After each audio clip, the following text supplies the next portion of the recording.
closing stock will be here in the credit. Okay.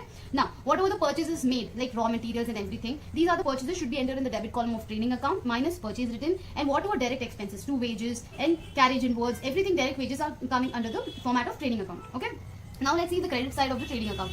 Okay, buy sales, sales return and closing stock are direct expenses and entered into the credit side of the trading account. Okay. Now, after total, if the credit side is more,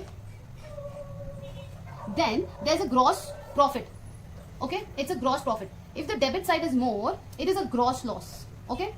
Now, the gross profit is transferred to P&L account. The same way the gross loss is also transferred to P&L account. Now, let us understand the format of profit and loss account. Okay, this is the format. This is the pro forma profit and loss account for the period ending March 31st, 2020. What is the debit side? What is the credit side? Like I mentioned before, indirect expenses always are recorded in the profit and loss account. So now, firstly, we need to start with the gross profit. By if there is a profit in trading account, by gross profit brought down. If there is a loss in trading account, to gross loss brought down. Okay. Now, what are the indirect expenses that we incurred? To salaries, to rent, to commission. Okay, these are the indirect expenses that has to be recorded in the debit column. In the credit column, by discount received, by commission received are the indirect expenses which has to be done in the credit column. Okay. Now, if the credit side is more here again, there's a net profit transferred to capital account.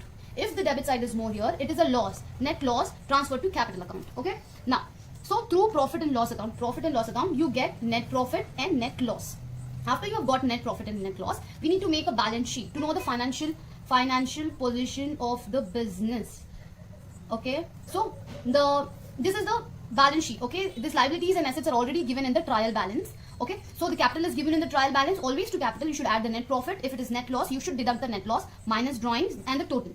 Okay, now creditors, bills payable, loan, all are liabilities. Record all your liabilities here. Assets are cash, bank, stock, debtor, machinery. Everything should be in the asset sides. Okay, once it is done, you have to total both of them and it should tally. Okay, it should tally and the sum should tally, and then when you can know the financial position of your business.